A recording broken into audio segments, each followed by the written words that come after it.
Hey guys, I'm going to talk about how a very good deal, something that was super good for the buyer and the seller, has almost gone wrong. And if you want to make sure, if you're in a similar situation, how you could counter it and make sure carry the deal to closure in a good way, watch till the end. My name is Fahd Dawood. I've been doing real estate internationally for 14 plus years. I'm also the author of the international, should I call it bestseller? The book's called The Intelligent Real Estate Investor. You can buy it off Amazon or the ebook. I talk about to buy real estate, also internationally, your life and my life, and our path to financial bliss.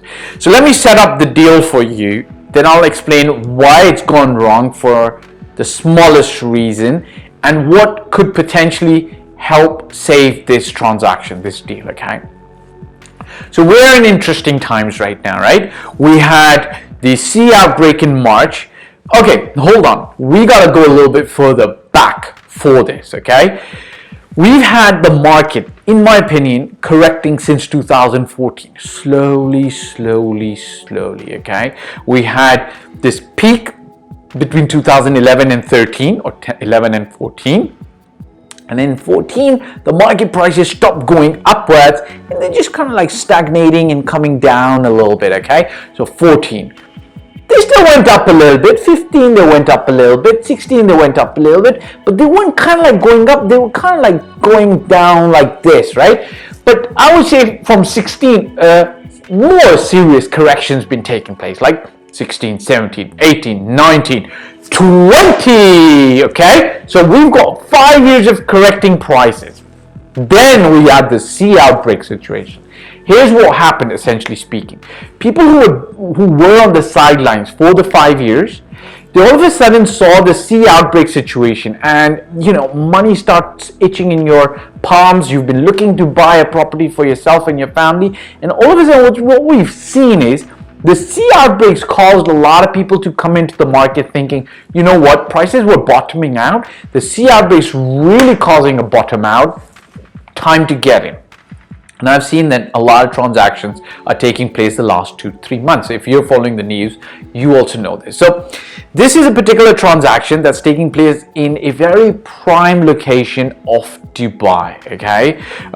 The seller is known to me for about 7-8 years. We've worked a lot together. I've sold millions and millions and millions and millions and millions upon millions of their property. The buyer is not known to me, and it's one of my agents that's handling the transaction. But I've met both sides and I've understood their requirements. Here's the thing. Sellers are quite motivated and very serious, and they've almost priced their product or their property at our recommendation at just market price or a little below, so that we can quickly make the sales and they can exit out of this particular portfolio that they're not super excited to stick around with. Fine. Fair enough. Here comes the buyer, right? They understand that there is a global pandemic going on, so they should be picking up deals, right? But what they don't understand is some nuances around this particular property, right? It's a prime location. It's a prime property, close to the metro station, close to the heart of Dubai. It's got the airport just at 10 minutes. So it's got all these things working for this. So you can't essentially come in and pick up this property at a throwaway price. Fair enough. Wherever the seller had priced it, the buyer came in. Now, I'm not going to get into the semantics of the deal because it's still an ongoing situation. The buyer came in at 200,000 dirhams less in their offer. And then to sweeten the deal, the buyer said, if you can meet us at our offer, we'll take 2. Now, here's the situation, okay? Regardless of who you are and whatever kind of offer you are bringing to the table, you as the buyer need to understand your role. The seller's got to understand their role, and the agents, or at least the experienced agents, need to understand their role, okay? The agent's not simply the messenger, but with their experience, their job is to bring both parties to a win-win, and everybody wins, right? The buyer gets their price or their property that they're in love with, the seller gets to sell, we get our agency fee, everybody's happy. What the buyer and the seller both need to recognize, and the seller obviously in this part recognizes that we're experts, we're guiding them, I've worked with them for many years. The buyers needed to understand something, and I explained to them there's a particular way, if you're trying to match or meet your price, there's a particular few steps you need to follow to be able to get that price. Okay, now this is not done normally in the Dubai market, but it's very common in Toronto, New York, Paris, London, etc. Okay, you must, as the buyer, put some skin in the game. You have to let the seller salivate and understand that there is real deal on the table, right?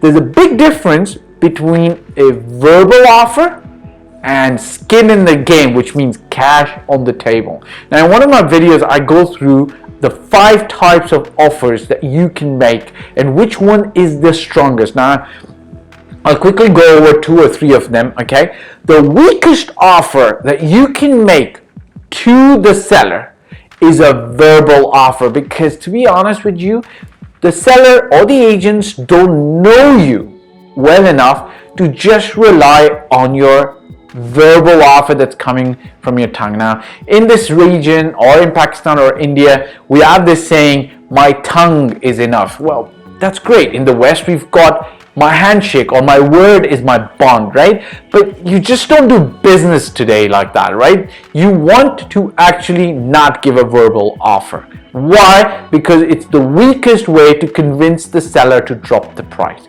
The second way is to actually write so verbal offer, then would come a deposit check copy, right? Who cares? It's a copy, right? That's the second level.